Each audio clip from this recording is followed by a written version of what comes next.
नमस्कार दोस्तों, मेरा नाम मनिंद्र कुमार है और मैं एक एआई वर्कर हूँ। पिछले कई सालों से मैं इस फील्ड में काम कर रहा हूँ। जहाँ तक मैं अपने अनुभव की बात करूँगा, तो हमारे फील्ड में जो है किसान भाई को जानकारी नहीं होने के कारण अक्सर हमारे किसान भाइयों को काफ़ी समस्याओं का सामना करना पड़ता है।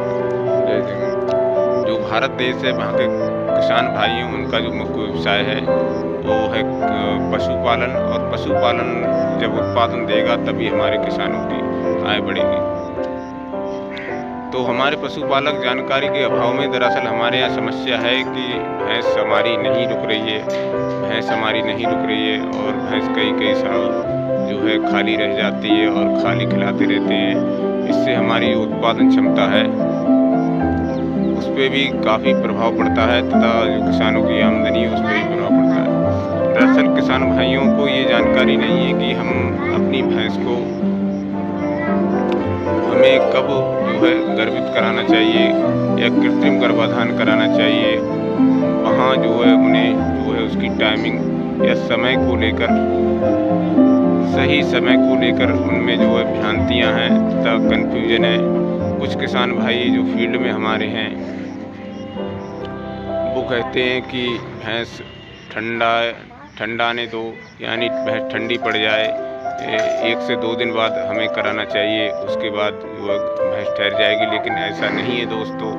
जब हमारी भैंस एक बार ठंडी पड़ जाती है, जो हमारे रज निकलने का टाइम है और सीमन डालने का टाइम है, वो निकलने के बाद भैंस आपकी नहीं ठहरती है।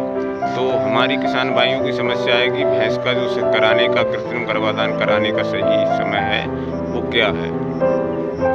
तो मैं आज आपसे बात करूंगा कि भैंस का जो कृत्रिम गर्भाधान या नेचुरल गर्भाधान कराने का सही समय है क्या है।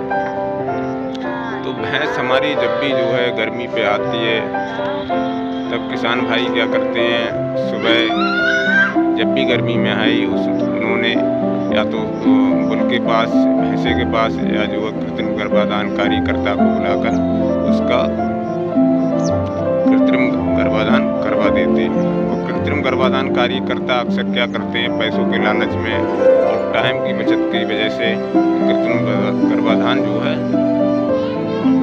कर देते हैं। तथा कुछ कृत्रिम गर्भाधान कार्यकर्ता जो आप प्रशिक्षित हैं, जिनको ट्रेनिंग नहीं है, वो केवल फील्ड में ऐसे ही काम कर रहे हैं, दोनों हीट की जो है सही पहचान नहीं है और वो अनटाइम बेसमय कृत्रिम गर्भाधान लालच बस कर देते हैं, और जिससे कि भैंस उनकी नहीं ठहरती है। तो मैं आज आपसे बात करूंगा कि कृत्रिम गर्भाधान या नेचुरल गर्भाधान का जो समय, सही समय है वो भैंस में क्या है।